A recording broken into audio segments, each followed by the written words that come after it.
Contas do Estado do Espírito Santo tem a missão de gerar benefícios para a sociedade por meio do controle externo e do aperfeiçoamento da gestão dos recursos públicos. É órgão independente e não se vincula a nenhum outro poder.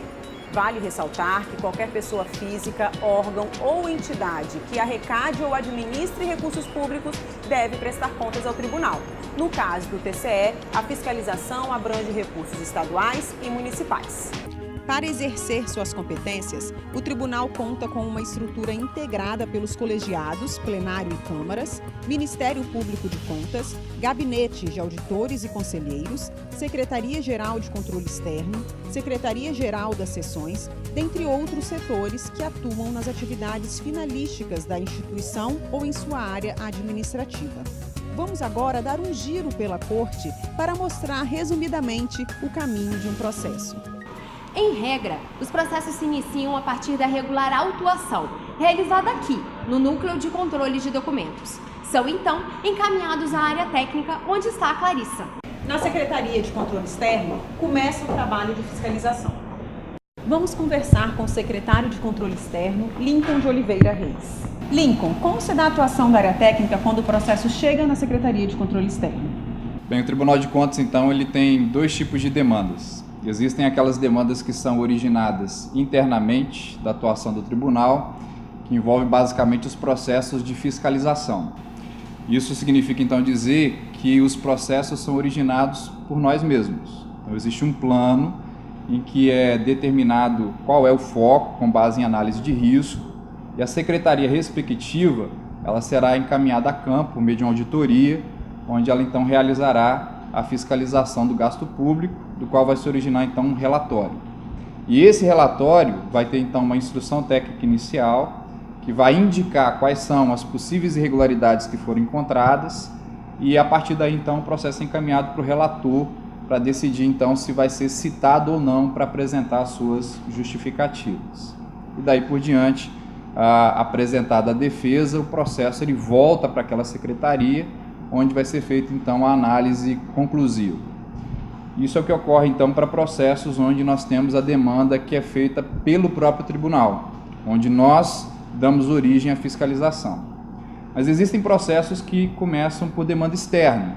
Pode acontecer, por exemplo, no caso de uma representação, de uma denúncia, em que o tribunal é movido a se manifestar sobre algum ponto. Nesse caso, a secretaria responsável ela irá analisar a denúncia, a representação, irá verificar se cabe fazer uma auditoria ou não, ou se aquilo pode ser instruído internamente. Vai também gerar um relatório, se for o caso, e vai seguir o mesmo procedimento que nós citamos anteriormente. Isso ocorre com outras demandas também, como, por exemplo, de contas ou prestações de contas que são encaminhadas às secretarias, os recursos, quando já existe uma decisão final, a demanda ela vem para a secretaria para que haja instrução, consultas, quando os jurisdicionados então questionam sobre algum ponto controverso que exige a análise, que exige algum posicionamento do tribunal, isso é encaminhado para a secretaria responsável instruir.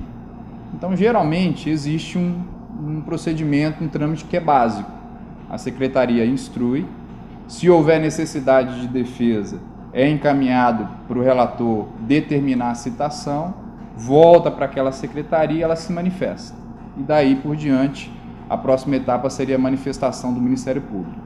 Quando é de origem externa, a secretaria instrui e depois vai ser encaminhado para o Ministério Público instruir e depois, então, o voto do relator e, enfim, o julgamento.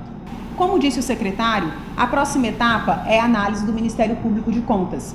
A Mariana explica agora a atuação dos procuradores. O Ministério Público de Contas encontra-se estruturado junto ao tribunal, gozando de independência funcional e autonomia para o exercício de suas prerrogativas enquanto fiscal da lei. Dentre essas prerrogativas, estão emitir parecer escrito em todos os processos sujeitos à apreciação da Corte e interpor os recursos e requerer as revisões previstas em lei. Ouvido o Ministério Público de Contas, os autos seguem para o gabinete do conselheiro relator, a quem caberá elaborar o voto condutor. O conselheiro, juntamente com a sua assessoria, recebe o processo, analisa a instrução técnica conclusiva da área técnica, analisa a manifestação do interessado em sua defesa, verifica o parecer do Ministério Público e, ao final, produz um relatório e um voto baseado em uma dessas peças ou na jurisprudência, sempre seguindo a jurisprudência existente no país. E produz um voto que irá a julgamento. Nesse processo de votação, algum outro conselheiro pode pedir vista e modificar o entendimento. Isso chega ao final, se houver empate, o presidente desempata. A previsão do nosso regimento é que haja sorteio entre todos os conselheiros e impede que aquele que tenha relatado um grupo de jurisdicionados possa fazê-lo no biênio seguinte. Elaborado o voto em seu gabinete, o conselheiro é responsável por colocar o processo em pauta para apreciação ou julgamento. A decisão final se dá com a manifestação de todos os conselheiros, que são 7 no caso do Pleno e 3 nas câmaras. No plenário, as atividades são coordenadas pela Secretaria-Geral das Sessões. E a Mariana está lá. Ela conversa agora com o Odilson, secretário-geral, que vai explicar um pouco deste trabalho.